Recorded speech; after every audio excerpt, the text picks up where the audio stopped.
imbaraga z'Imana. Yesu Kristo ngo yavutse hagati mu bandi bana kujya hariho abantu benshi bitwa ba Yesu.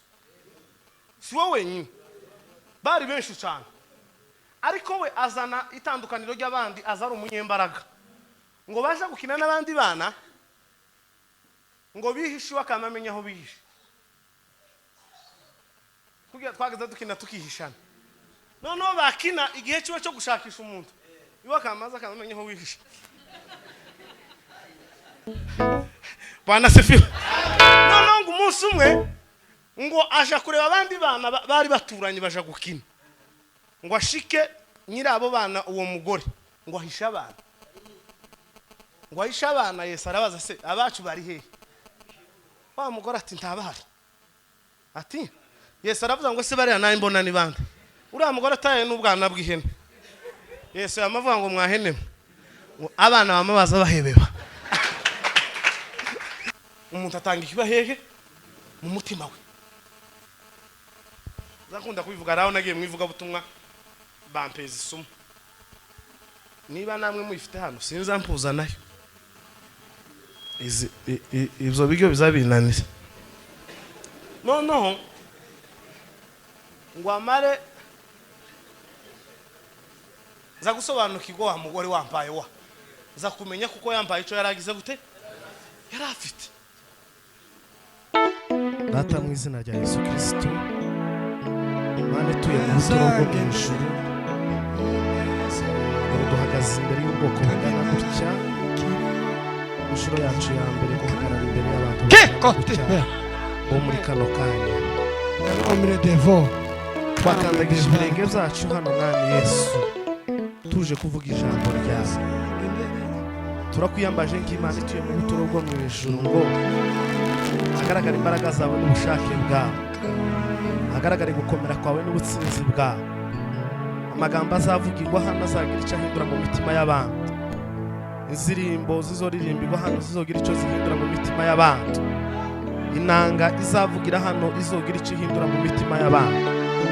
Mwenyezi Mungu wa zamani zote, turakwiyegereje papa, ubushake bwawe ariko buzumvikana ntihagaragara imbaraga zacu. Sandi kuko uzemeye kuko uzobikora kandi ukabana natwe mu izina rya Yesu. Amen. Yesu ashimwe. Amazina banitaguye Reka William, ndubatse mfite umugore n'abana 3, tuye mu gihugu ca Kenya, sengera mu itorero rya Hosiana Ministry, ndumuvuga butumwa muri iryo torero. Ndashimira Imana kuko Imana yatuyoboye tugahuruka hano n'urugenzi rurerure, ariko kuba Imana yarabikoze kugira ngo tugere hano, Imana ihabwe icubahiro. Ndongera gushimira abanaziri bagiriye icizere kugira ngo tuzabane nabo.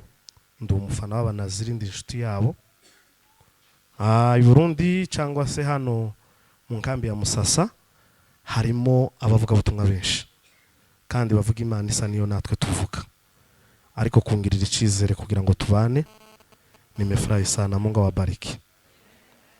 Turashimira ubuyobozi bw'itorero bwaduhaye kaze, umushumba w'itorero kudutiza gatuti kukavugiraho amagambo. Hari ijambo ribi novuga wenda bikagorana, ariko kuba mwatugiriye icizere tuzobabwira amagambo meza. Rero Imana ibaheze umugisha. Dushimira n'abandi bayobozi bose baturutse, bavuze ngo hari bishop ndetse n'abandi bapasiteri bose bo muri uno muhana mwaje kutwumva. Imana ibaheze umugisha. Abayumbe aho baherereye, Imana ibaheze umugisha. Abaturage bese mutuye inkambi ya Musasa, Imana ibaheze umugisha. Ndashima kubwo abavandimwe twazanye, mwene data Bosco Kwizera no muyobozi mu banaziri Kigali, Kiriki no muyobozi mu banaziri Kigali, ndetse na Soliste Nzungu twazanye na Mbabazi yaravuye iwacu Kigali. Kuba Imana yaraduhurukije amahoro, turabishimira Imana. Turashima ku banaziri baturutse i Bujumbura, Perezida Yusufu na Madame mu bakomera amashi menshi cyane. Mbese yarahagurutse kwiwe kose. Kuzana n'umudamu n'umwana ni ikintu gikomeye. Nakibonye nijoro numva ndacubashe, nutagwa isari uzasarura. Aba babyeyi bandi nabo baje ndetse n'abakozi b'Imana Jackson Boneri, Imana baheze umugisha. Ndarangije amashimwe, wenda nintazongera kubisumiramo nimugoroba cyangwa n'ejo ndayarangije. Ndashima kubw'inshuti twabonanye tutari duherukanye, mwene data Binono igihe cyari gishize ari kirekire, duheruka gutaramana 2013, imyaka yari baye myinshi. Kuba Imana yarabarinze natwe ikaturinda, Imana ihabwa icubahiro. Ubu muri no nkambi n'ubwanje bwa kabiri mpageze, turashimira umuzeyi Mama Frank, ubushize twaraje atwitaho cyane. Twageze mu rugo ntabwo twigeze tugera mu makanisa, ariko aho twageze mu rugo yatwitayeho, na hano nakomeje kubona akomeza kutwitaho. Rero Imana guheza umugisha. Tugiye kuganira amagambo y'Imana. Basengirize Bosco mikoro.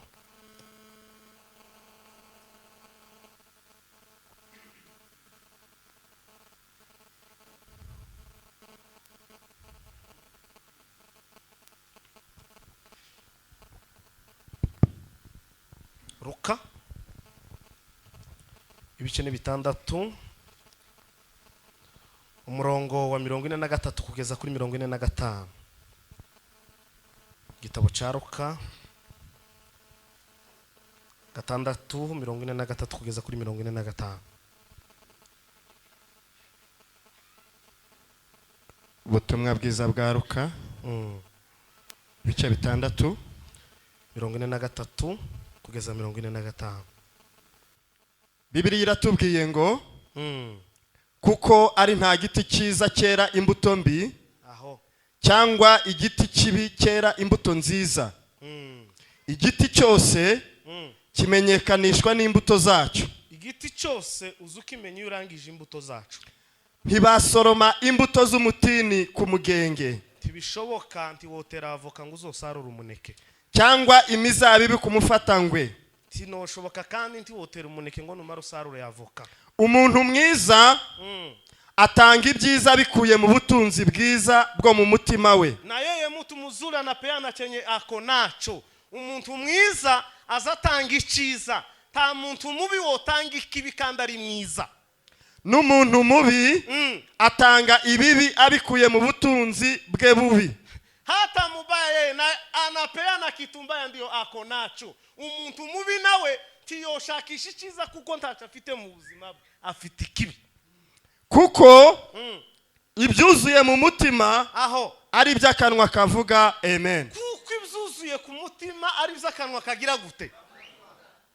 Mungu akubariki sana. Amen.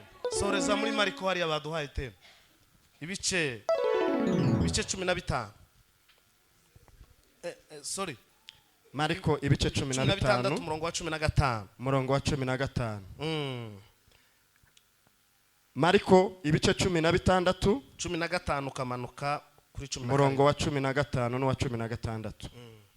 Arababwira ati mujye mu bihugu byose mwigishe abaremwe bose ubutumwa bwiza. Arababwira ngo muje mu bihugu byose mubwira abaremwe bose ubutumwa bwiza. Uwizera akabatizwa na mwenye anaokoka azakizwa, akiamini anaokoka muzomubatize. Ariko utizera lakini mwenye hajakifikiria kuokoka azacirwaho iteka. Amen. Azacirwaho iteka. Amen. Mungu akubariki sana. Reka ndeke nange gusoma ibindi birebera ariko nubisha ibintu bihindutse ndakoresha ibyo mwuka ashaka. Amen. Hallelujah. Kora kuri keyboard twumve. Impanda z'Uwiteka zizavuga mujwe, abayujya munsi n'izuhebuje, abakijijwe bo munsi bose bazamwitaba, abakora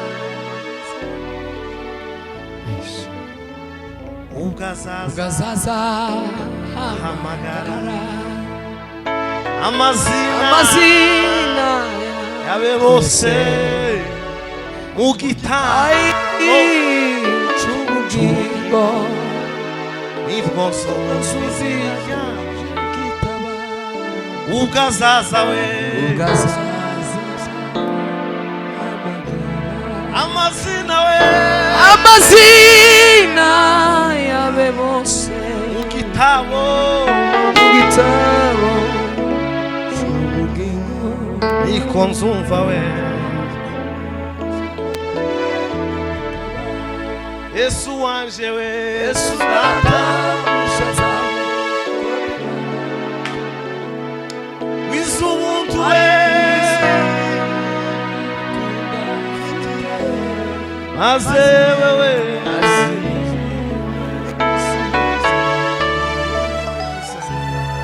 azampamagara Yesu wacu we Yesu data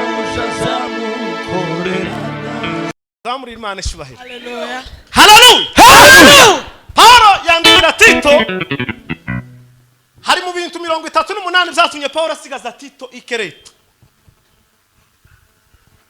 ikintu cyambere yaramubwiye ngo abantu bikereti ngo bavuga yuko bazi Imana ngo ariko imirimo yabo bakora ngo yerekana kuko batazi Imana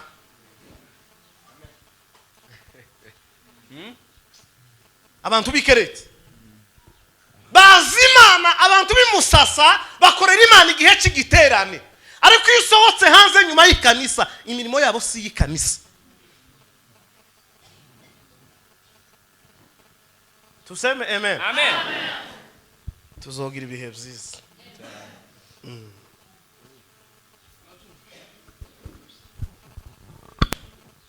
haleluya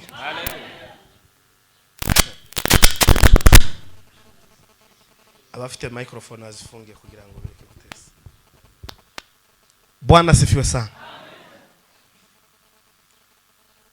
dusomye ijambo ry'Imana Yesu Kristo yavuze aravuga ngo ntibizoshoboka kuko igiti cyiza kibasha kwera imbuto mbi kandi ngo ntibishoboka nabwo ngo ku igiti kibi nacyo cyobasha kwera imbuto nziza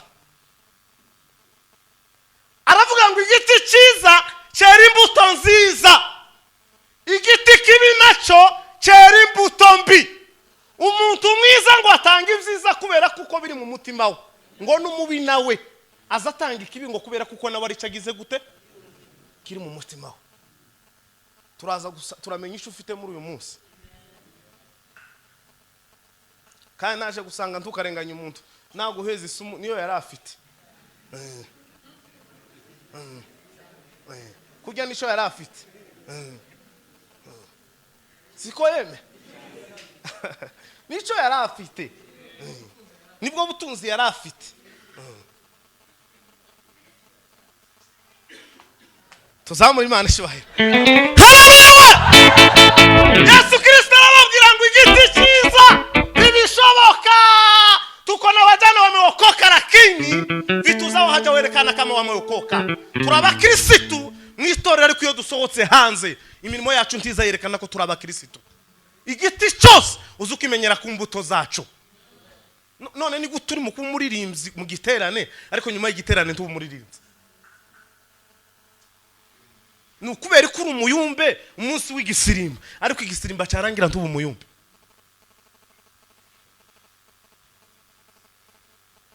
tuseme amen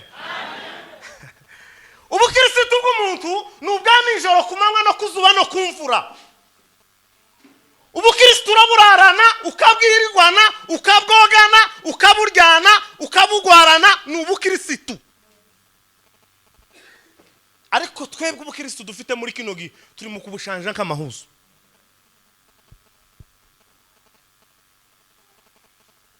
twagiye Musasa bakiriki n'abayumbi ariko mwashika Kigali imirimo yabo gasanga atari abayumbi ubwo ntabwo ari ubukristo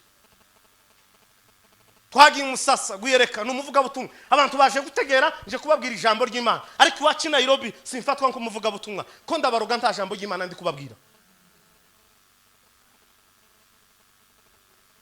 nta na rimwe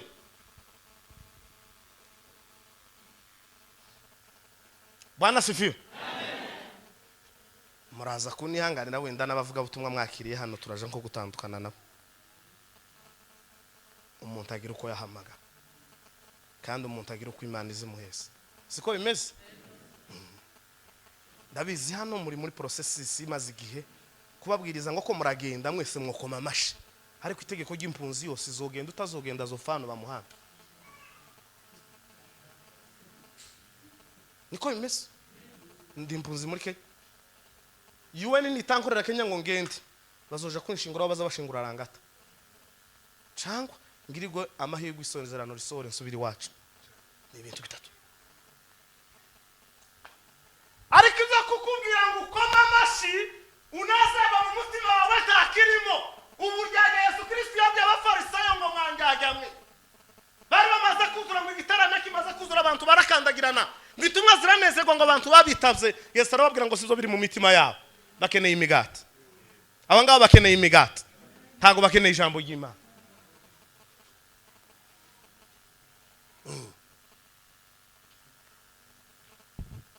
Niko bimeze. Igiti cyose cyerekanwa n'imbuto zaco. Ibikorwa nkora, imirimo nkora, indirimbo ndirimba, igisirimba sirimba cyerekana imirimo yanje uwo ndiwe. Paulo arababwira ngo abantu bikereti Tito mu materaniro uzubona basa neza, ariko ya materaniro arangi imirimo yabo saba Kristo.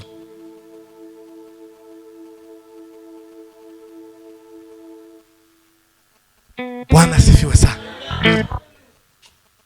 Imirimo yabo saba Kristo.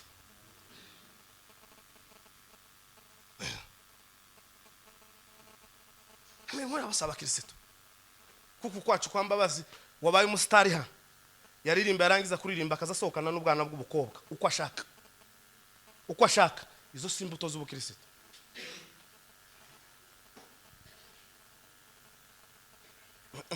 Tugeze hano muri Musasa ngubwo turi abayumbe batwitabye ngo turi abasitari ninja kugira aho cyanza sohokana ubugore ntazi n'abana iconje mwe ntimuzokimbona.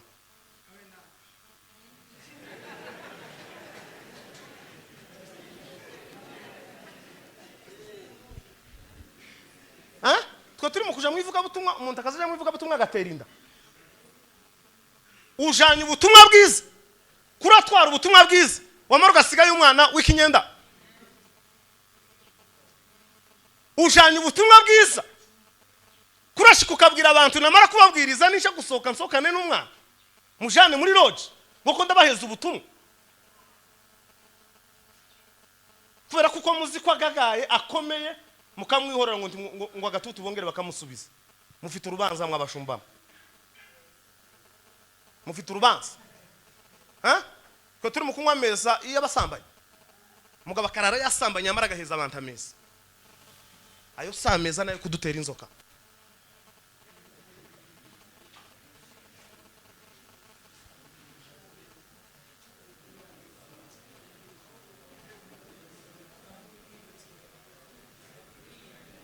Tuseme amen. Dukurikirane neza muhumure ndagera kunyota mukene. Paulo yandikiye abikorinto arababwira ngo igihe cyanyuma ngo abantu baza babika akazi ngo kandi ngo baza badakeneye ngo inyigisho nyakuri ngo baza bakeneye ngo bihwanye n'irari ryabo. Ntabyo nzobabwira kuko sino kwishura mwumve Nairobi ngere hano ngo nimaneze kuvuga ibihwanye n'irari ryanyu. Ndavuga ibibakomeretsa umuti wose iteka ryose urababaza. Uzaje kwa muganga akakubwira ko amerewe neza ntagwaye.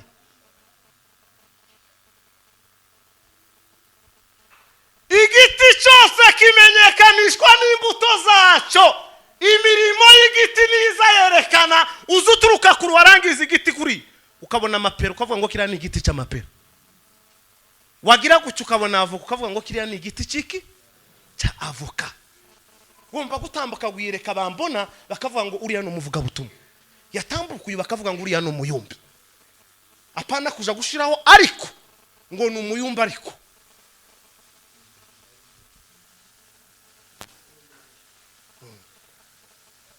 Ngo ni umupasiteri ariko. Iyo ariko izijaho ye. Ngo ni umunaziri ariko. Cyane ni mwebwe mbwira twaje mwahisemo guhamagagwa. Ubutumwa bwiza dufite ikibazo cyaturemereye cy'abantu bari mu kwihamagara batahamagawe n'Imana. Bwana sifiwe sana. Tuseme amen. cy'abantu bahamagawe bagahamagagwa na bene wabo abandi bagahamagagwa n'ubutunzi bafite ariko atarigera yumva ijwi ry'iki ry'Imana. Nico Paulo yapfuye na Baranaba na Mariko. Umunsi umwuka w'Imana amanuka yaravuze ngo mundobanyurize Sawuli na Baranaba baze kunkorera umurimo bahamagariye gukora.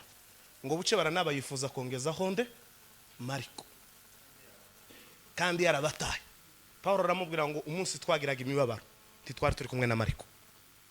Ucukwawe nanje nce ukwanje. Umunsi ijwi ry'Imana ryamanutse mu bahanuzi byakozwe n'intumwa 13 nta Mariko bigeze bavugamo. Mfite ikibazo cy'uko niba data wacu ayoboye ikanisa akifuza kumpeza inshingano zitari izanje.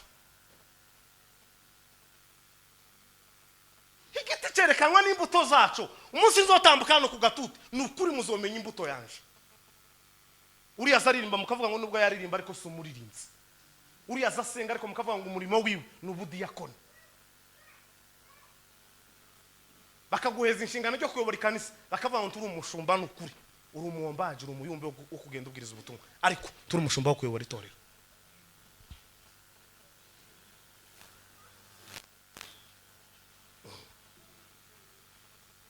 Haleluya. Tuzamura Imana cyane. Haleluya. Haleluya. Kubera ibyo ngibyo biraturembeshe biratunanije bitugejeje kure kubera kuko umuntu imanza dufite mu matorero nuguhamagarwa mu gihe kitari cyabo. Ibibazo dufite mu ministeri nuguhamagarwa mu gihe mutari cyane. Kubera kuko abandi mwabonye bakomeye ngo namwe mugire tukigana undi muntu uzokora icyakusha mu mutima wawe. Ingendo yundi iravuna irakomeye ntabwo nushobora birakira kaza kora biriya niziwe nunavyigana uzovunika zizawe nanje mfite ibindi byanje kirika toshobora ariko twebwe turi mu kureba waraba undi muntu ngo asuriya runaka ngo warandushike niko bawa uri mu gushambura utagira impano kazuka ndutora amashashi mu mazu ngubwo wasenze iminsi 3 ku musozi ushobora kuba udafite impano ya ushamburiza ariko ugira impano yo gusobanura amandiko.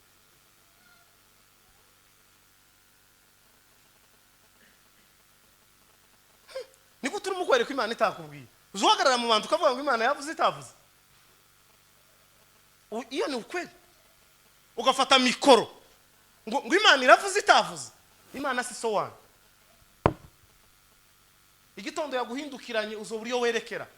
Herode yikubise ku mutima aravuga ngo abantu barasakuza ngo nta wundi uvuze ni nk'Imana nono. Niko abantu biki gihe bamese uzureka igiti kiza cyerekanwa n'imbuto zacu.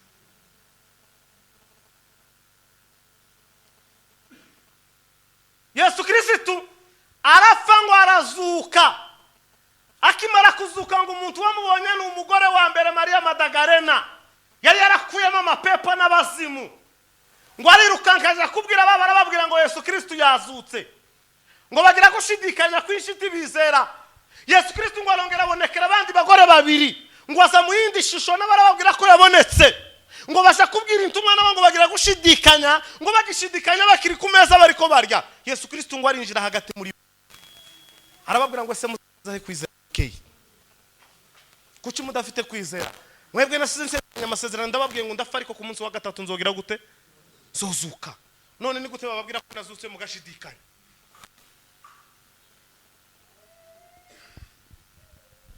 Bwana sifiwe. Ni gute bababwira kuko nazutse mugashidikanya twari twahanye rendezvous na nuko bakristo biki gihe bameze aza yumva ubutumwa mu ikanisa ariko yasohotse hanze azasa nk'utaba mu ikanisa.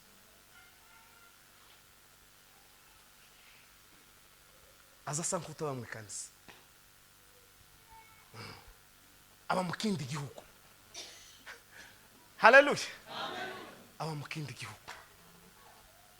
Umuntu mwiza ngo azatanga iciza umuntu mubi nawe agatanga ikibi ugatanga ukazona umuntu ukaraje kurega kwa pastor ngo bamwise umurozi. Uburozi utari yumvamo wenyine kuraje kurega ngo bakwise umurozi gute? umaze igihe wararose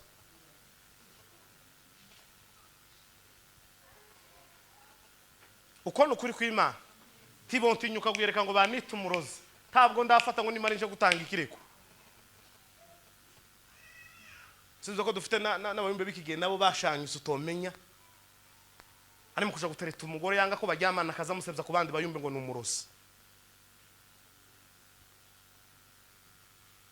sinzi abaririnze ngo umunsi w'urubanza nguraje we kandi nguzahera mu nzu y'abizera amaherezo y'abatizera ngo azaba yahe icampa ngapfa urufungu rw'abakiranutsi we n'iherezo ryanje rikazaba nk'iryabo we niye nkambi niyi ngiyi ariko ni hano i Burundi se niye mbaho ni Gasogwe baravuze ngo umunsi w'urubanza nguraje kandi ngo tuzabe kuragira ngo guyereka bazaja kunshira urubanza hanze Yesu Kristo azompagarika ku gatuti guyereka tambuka ajya amagambo wageze ubwiriza yaraba mu mutima wawe cyangwa Yesu ambwire ngo wakoze neza injira cyangwa wakoze nabi gihe nawe sinkuzi niko ngo azotubwira ngo sinigeze no kugira gute no kukumenya ngo yaye ngo twarataranye ngo twageza tuja mu ivuga butumwa indege ko zirika amamodoka kika gari ya moshi zikadutwara tukaja mu butumwa ariko Yesu Kristo ntazita kuri ibyo ngibyo atombwira ngo bageze ukorera mu bujyajya bw'abasinzira mpimbere wakivume nitangira itama manuke Masai yaravuze ngo ni kufanya ubeste na shetani ngo Mungu ngo atuambie ngo akipitisha miaka 50 hajarudi ngo atuambie ngo tuanze kufanya ubeste na shetani ngo Imana nirenze imyaka 50 itaragaruka gutwara itorero ngo itumenyeshe hakiri kare ngo tutangire ubushuti hamwe na shetani kuko itorero ko riragenda rinyerera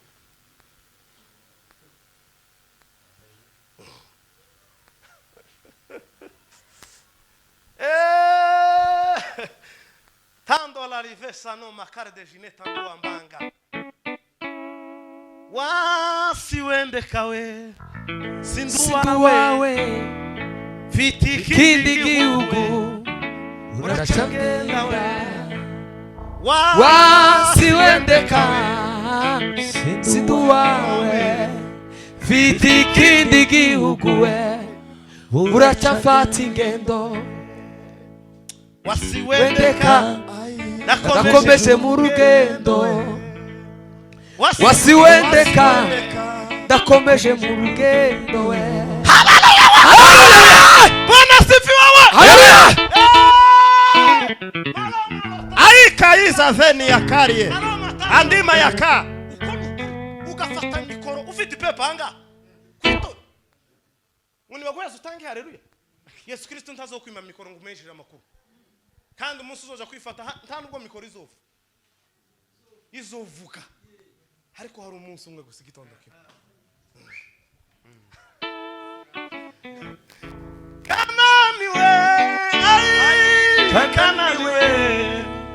Kananiwe aiwe Kananiwe tuza kugera mu ryari Kananiwe fatikirere daimo tuzamuri Imana ishimwe haleluya Bwana sifiwe ndio atukuze mkono haleluya tuko mbinguni tunatembea yapiga hodi kwangu mgeni yafika lakini niomba nimfungulie na nimemfungulia naona ni Yesu na siku hiyo sitaisahau na huyu si mgeni ni Yesu Mwokozi ukalaza yuwe nitaraza kubatwa Yesu Kristo ararusha imbaraga yuweni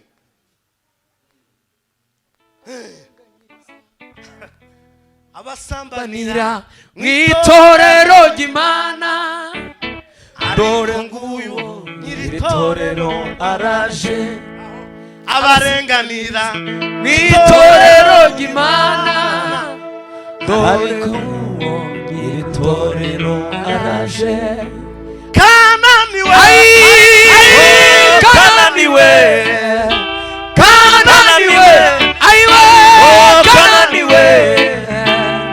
Kananiwe tuzakugera mu byare Kanani we Kanani we tuzakugera mu byare.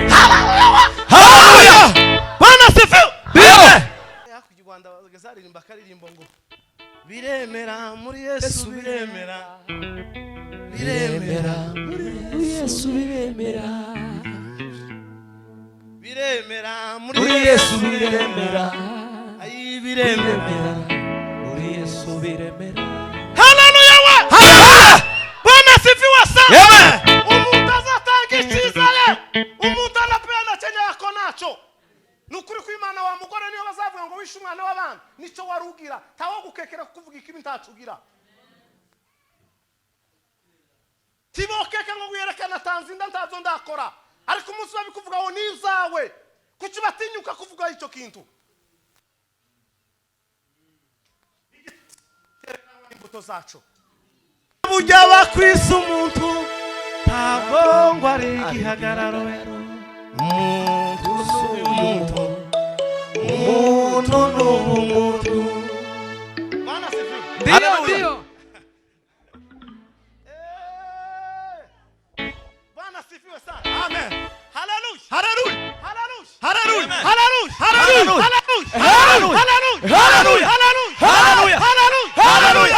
haleluya kubita ijya baze nzungu twumve kuko hari icyo Yesu tugabiza muri kino gitondo kubera kuko Imana yabishatse umuntu azerekanwa n'imbuto ziwe kubitamo.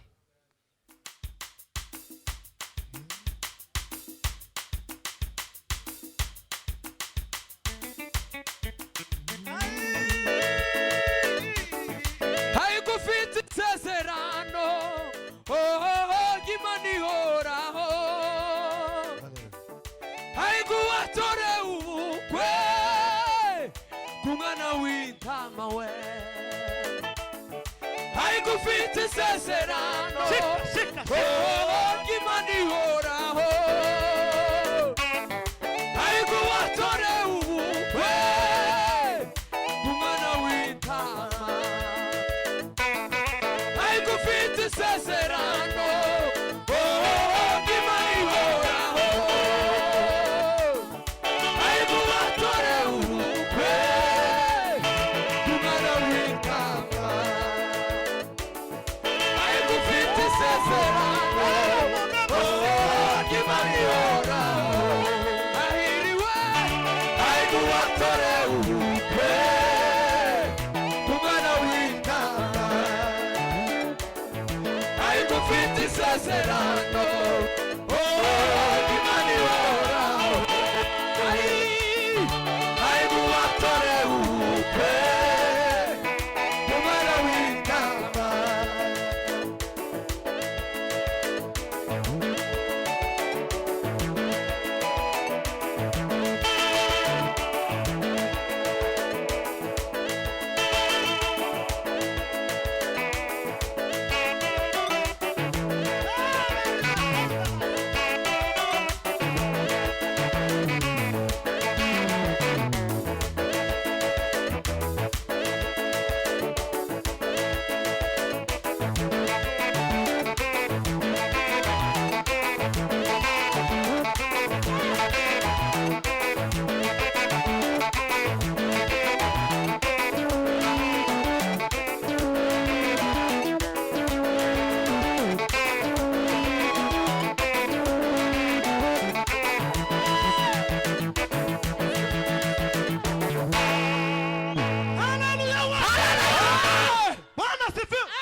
Karibu kukaribisha.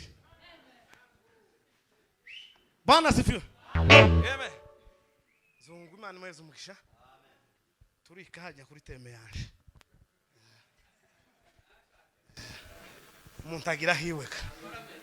Ariko araza gufatwa igihe nikigera. Aho umwijima uja kubera. Ibintu biraba byabaye ibindi. Siko bimeze. Sa mugenzi wa muganga w'amahoro ya Kristo. Niryo jambo Yesu yadusigiye. Yarabwiye ngo mugwanye uruhande. Mubane n'abantu bose amahoro. Bwana sifiwe. Ndio. Ejo mundi nari kuntekereza imbaraga z'Imana. Yesu Kristo ngo yavutse hagati mu bandi bana kujya hariho abantu benshi bitwa ba Yesu. Si wowe wenyine. Bari benshi cyane. Ariko we azana itandukaniro ry'abandi, azara umunyembaraga. Ngo baje gukina n'abandi bana, ngo bihishe bakamamenya aho bihishe. Kugira twageze dukina tukihishana. Noneho bakina igihe cyo gushakisha umuntu. Iwa kamaza akamenya aho wihishe. Tari ndashaka kamaza ngo ngaha. Kuri amugabo yari. No. Ngo bakamufata nk'igikuri mu bandi bana. Ngo abagore bakabwira abo bana ati uriya we ni igikuri muza mumurika. Ni mukuru. Arabaru kandi bari bangana. Ariko babona ibikorwa akoze ngo ni mukuru. Bwana sifiwe. Noneho ngo umunsi umwe ngo aja kureba abandi bana bari baturanye baja gukina. Ngo ashike nyirabo bana uwo mugore ngo ahisha abana. Ngo ahisha abana Yesu arabaza se abacu bari hehe? Wa mugore ati ntabahari. Ati Yesu aravuga ngo se bari naye mbona ni bande. Uriya mugore ataye n'ubwana bw'ihene. Yesu yamavuga ngo mwahene. Abana bamabaza bahebeba.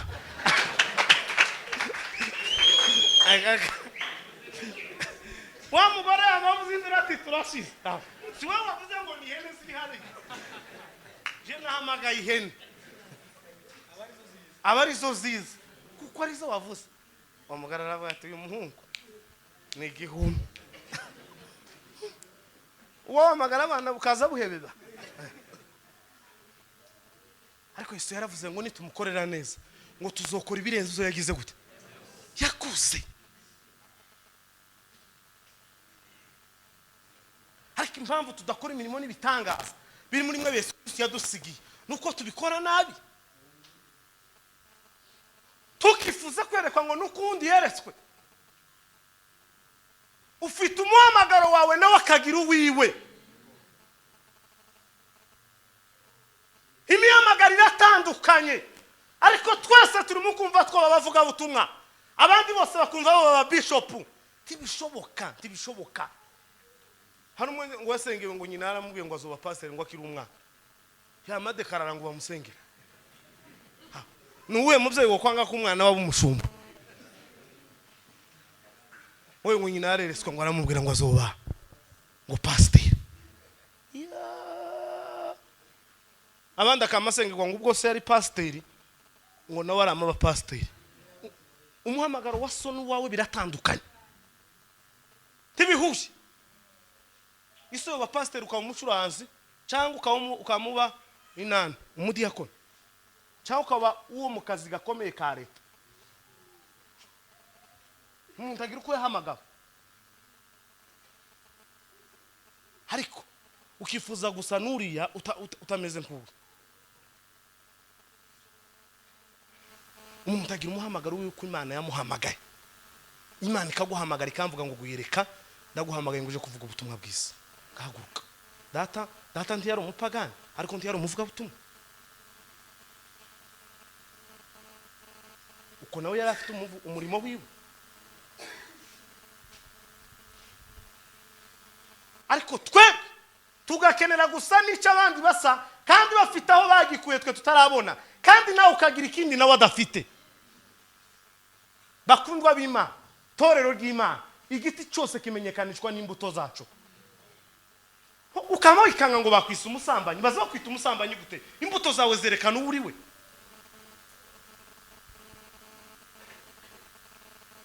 Ngo bakwisa umujura, ni gute botekereza guhagurutsa Yusufu ngo yibye? Utibye. Bavuga ibiri byo kuko babikoze.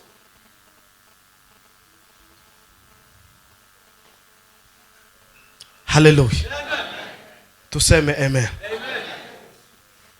Niko biba bimeze. Umuntu atanga iciza kuko gituruka he. Ariko iri jambo narisobanukiwe Mana. Tukongere kugaya umuntu ngo yagize gutya.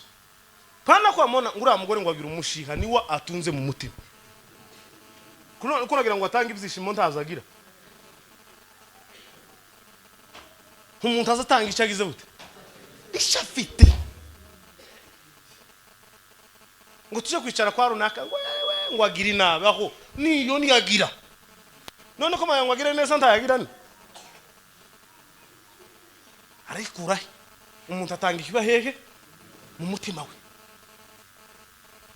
zakunda kubivuga raho nagiye mwivuga butumwa bampeza isumo niba namwe muyifite hano sinza mpuza nayo ibyo bigyo bizabinanira noneho ngo amare za gusobanukirwa wa mugore wampaye wa za kumenya kuko yambaye ico yaragize gute yarafite yambaye ico yarafite kubera kuko titwari tuziranye bwari ubwanje bwa mbere gushika aho hantu ndi umuvuga butumwa nta muntu twari tuziranye nawe usibye kumbana ku YouTube bakampamagara bakantumira ndaza ndahagera ariko wa wundi we yamatekereza ngo kintu agomba kumpeza nica afite umutima ngo akimpeze nanje ndacakira kingiraho ingaruka ariko Yesu Kristo kubera kuko atunze ubuzima bwanje budatunzwe nabwo wa mugore burongera burahagarara sivyo yemwe abacu ati tumwishe tumusengera afe ndababwira ati tumusengera hindukire kubera kuko ibyo atunze nibyo yaduhaye turebe kuko Imana imuheza ubundi butunzi siko imeze hinya uzoja mu nzu y'umukene ntazoguheza soda zoguha amazi kuko niyashoboye taciye soda cyangwa guca kugura amata azaguheza amazi wenda yo shobora kuja kuruza akayavoma nayo niyasoguheza umuntu atanga icyo agize gute icyo afite ishati nambaye mfite uburenganzira bwo kwigaba hano ntawo mpagarika nayiguze ku ifaranga zanje si ideni mfite uburenganzira bwo kwitanga ariko imikoro mwampaye hano simfite uburenganzira bwo kwitanga si yanjye kandi uko murabona ko rero yifite ariko siniwigaba si yanje umuntu atanga icyo agize gute icyo afite bakundwa b'Imana torero ry'Imana Kristo ako karibu kurudi Yesu Kristo ari bugufi kugira gute kugaruka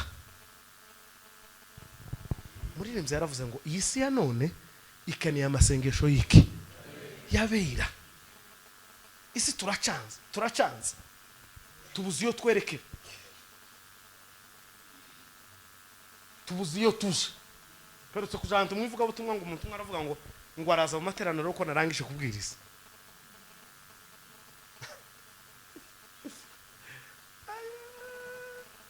Bwana unipe maji hayo kiu tena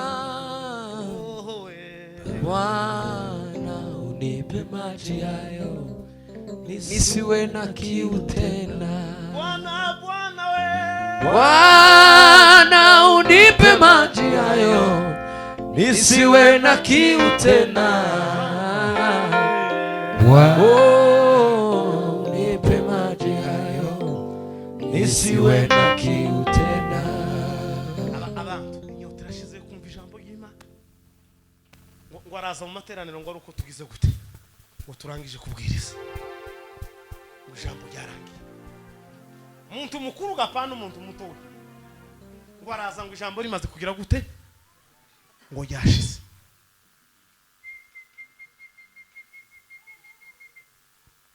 ubundi twakagobye gutya turuzi ukuntu narinda ngiye kurangiza kubwiriza undi akamahaguruka akamafata igitabo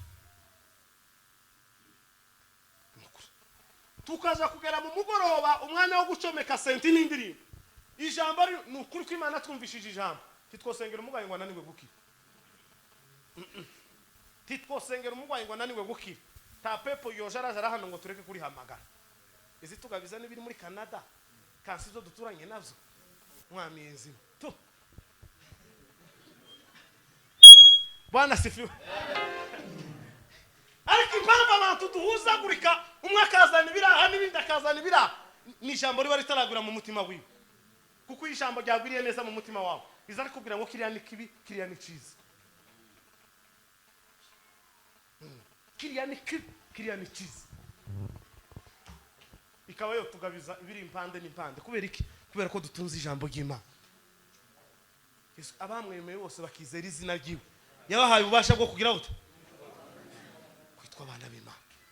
Twamaze kwitwa abana b'Imana niki twahamagara kuri papa kareka kukiduka nta nakimwe. Ariko impamvu zibi byose dusigaye dusengera umugwayi iminsi 7 igashira. Yesu Kristo ngo yazuye umwana wa Yayiro, ngo mare kuzura umwana wa Yayiro ngo abantu bagira gushidikanya, ngo baravuga ngo uriya mwana nti yari yahwereye, ngo nti yari yapfuye, ngo yari yahwereye gusa yisinzirije, ngo yari yarabse. Kandi mu mategeko y'abariya bageze baje gushingura umuntu amazi iminsi 3 ahwereye, bakamenya kuko yagize gute yacikanye byarangiye. Kandi Yesu yazuye umwana wa Yayiro ari wagicika, ngo amuzure bama bashidikanya ata rikamanshi zuturereka. Umwana w'abandi warusinziriye uramukanguye none ngo yari yahwereye nta mirimo yawe. Yesu Kristo Bwana sifiwe. Yavuye kwa Lazaro yagwaye. Muzamusoma igitabo. Yesu yavuye kwa Lazaro arenze yenda gucikana. Yamatora urugenzi. Yamabwira intumwa ngo tugende maze nzobereke. Ngo bagishikiriye babakera babamenyesha amakuru ko Lazaro yagire gute yacikanye. Yesu ati nimutuze tubanze dukore cyatuzanye hano. Akitindiza kugira gusanga ubisibuze Lazaro amara iminsi nahwereye, namara azoze kumuzura bereke ko ari iki ari umunyembaraga. Intumwa zikamubwira ngo wa mushuti wacu yagize gute yarapfuye batubwiye kuko yagwa. Yesu ati mutuze Lazaro arasinziriye aruzu fasa ati amakubanuka ku munsi wa 4 bashinguye Lazaro. Yesu Kristo arasesekara mu muhanda. Abayuda ngo iyo bamubonaga ngo bamuteraga amabuye, ngo ariko uwo munsi ngo baravuga ngo ntiyagira umuntu numwe ngo umutera ibuye, ngo mureke turebe ukunda kogwa n'isoni. Lazaro yamaze gushingukwa amaze iminsi mumva ati ntiyagira umuntu umutera ibuye habe numwe, mureke gusa nitumara turebe ukunda ari bukogwe n'isoni. Umuntu wamaze gucikana waboze turebega kwa muzuru. Yesu ngo hashike gutya mushiki wa Lazaro ngo azayirukanka mu marembo y'urugo, ngo aramubwira ngo Yesu iyo ubaha umusaza wacu ntaba yagize gute ntaba yapfuye. Yesu aratuza araceceka arinjira mu nzu aheza bari mu nzu. Paul arabwira ati Paul kujya naje gusanga Paul igira imbaraga mu gihe cy'ikibazo. Usibye biriya bigabo bifu bitahaye Yobu Paul n'abashikibi. Ijambo ryarambwiye ngo Yobu yarafushije kugeza ubwo ngo bene nyina bataza kumutabara, ngo ari ku munsi yagarura ibi bintu ngo bashikibe nibo babaye abambere kuvuga icubahiro n'imirimo n'ibitangaza. Niyo bamusuye bambere ariko agifusha ibintu byose. Ngabura kwa Bildad n'abishe muri Tobiya barakabisaba karebesha amaso. Kugiye ugiye guje umuntu wafushije ukamubwira gusanga mpore aza yika umuti, ariko kwa mushiki ukamurebesha amaso gutya ngo bakazabongorerana ngo Yobu yo barataye Imana. Abandi ati Yobu iki ni igihano cy'Imana, nibwira wanyu ngo pore kubyabaye. Baracicika. Yesu yinjira mu nzara ababwira ati Pore gufusha Lazaro aho mwonyerekaho mwamuhambye. Ati turakwereka. Amagira uki imbaga nyamwinshi ngo Yesu Kristo ngo ahindukira reba abantu bamukurikiye ngo amaso zaratibuka. Agira gahinda amaso za ngo aratibuka ngo atibuke. Abantu ngo baravuga ngo bigaragaye kuko Yesu yarakunda Lazaro ngo kandi karabona kuko atakigarutse. Umuntu uri imbere y'abantu ati umugabo zamurangira naho ngo tibamenye icyajije Yesu ntiyarishijwe nuko Lazaro yapfuye. Yesu yarishijwe n'abantu bangana gutyo ngo batari bafite kwizera. Haleluya. Tuzamurira Imana ishubahiro. Haleluya. Amen. Yesu ngarizwa nuko imbaga nyamwinshi mushoreye abantu bose mutanu mufite kwizera kuko Lazaro yogira gute yozuka. Amaso zo ngo agira gute aratibuka. Yesu ageraho Lazaro yarahamse, barahamagara ngo Lazaro sohoka.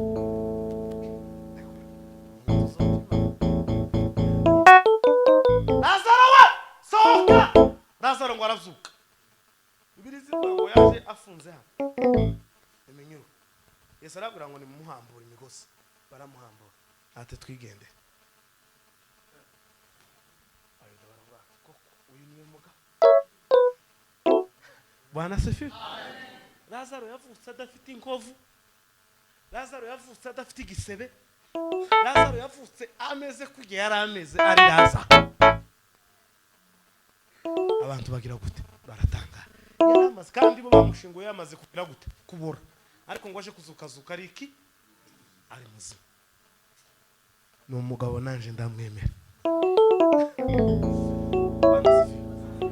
Ni umugabo nanje ndamwemera.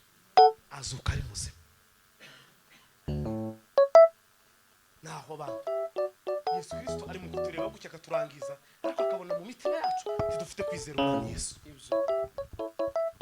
Dukeneye imbaga nyamwinshi ko dukwira tukuzura.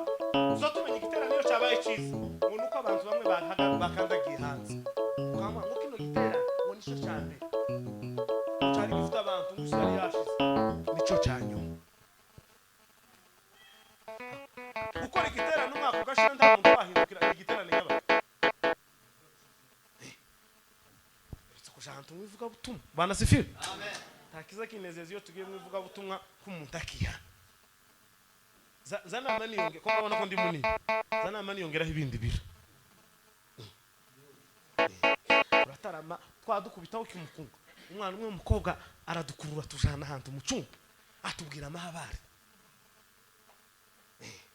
Atubwira amahabari arambwira ati turatsinzwe n'ijambo mwicare mbabwira amakuru. Ariko yeye Bwana sifiwe. Nimwicare mbabwira amakuru ngira plaza abayumbe zose nije coordinateur w'ibintu byose. Baba monti banzi nijugira ububiko bw'ibintu byabo byose. Nije sujana amabanga aha kayagarura. Umwana aravidura atubwira. Umugore uzohereza umwana wiwe ubuzi ngo nibwo azosha mwabagore. Ukaraga umwana ukamubwira ngo kugira ngo azoshaka ukamuha uburozi. Ariko umuntu wese umwana kumurizo w'inyango ngo azoshaka ninkase ukicaza umwana wawe w'imfura w'umukobwa ukamubwira ngo mama we kugira ngo uzoshaka ukamuheza amahurungure. Ahantu gutya turatarama tumwege zane pepe ufite ngo ni mwitonde nse yamaye ukanka no kwa nyina atse ko banya bibaye tubigifu no kwisha ndi yamagaruka ati marazi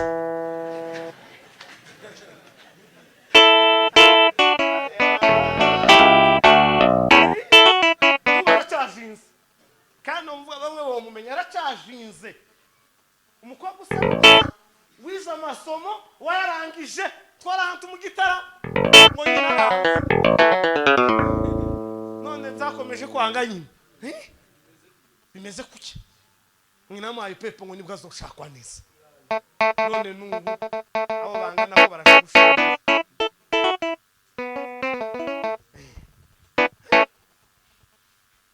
zana yewe ngo mama yanze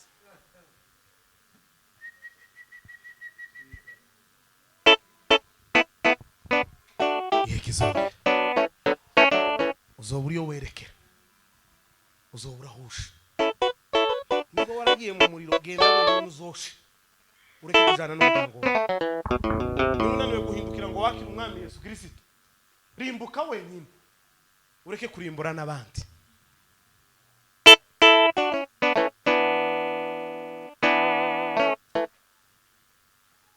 Ndasoshe muraza kumbabarira uwo bigiye bibangamira je nukunde kandi umutima wanje urera kuko nta muntu y'umusasu ndi mideni nta nuwo nanje ndimo ideni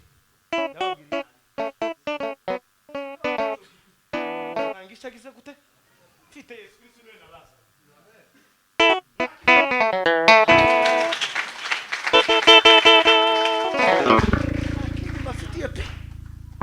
Takindi bafitiye nisho nabazaniye kandi mucakirana umutima ukunze kugira ngo tuzobane mu rurembo Siyoni. Muri iri byaravuze ngo hazabaho umwanya wo kugira gute okumenya azabaho umwanya mwiza wo kumva indirimbo we kuri uwo munsi kizaba ari igitaramo we tuzumva indirimbo y'umugabo witwa Mose tuzumva indirimbo y'umwana w'intama w'Imana tuzumva indi ndirimbo y'umwihariko we Imana datugayo niyo turirimbira utekereze kumva Imana kuririmba we utekereze kumva Imana yaturikaririmba we tugire gushya Dio turatarama mu mugoroba tuzamura Imana isubaya haleluya we Amen Bwana sifi igiti cyose cyera imbuto nziza iyo ari cyiza igiti kibi Bibiliya muri Matayo hazavuga ngo igiti ngo kitera imbuto nziza ngo kirafatwa ikajugunywa mu muriro ngo kigasha ikagira gute kigakongoka rero mugenzi wanje igiti cyiza cyera imbuto nziza igiti kibi nacyo cyera imbuto mbi kandi ngo igiti cyose cyerekanwa n'imbuto zacu ijambo ry'Imana rituganza amen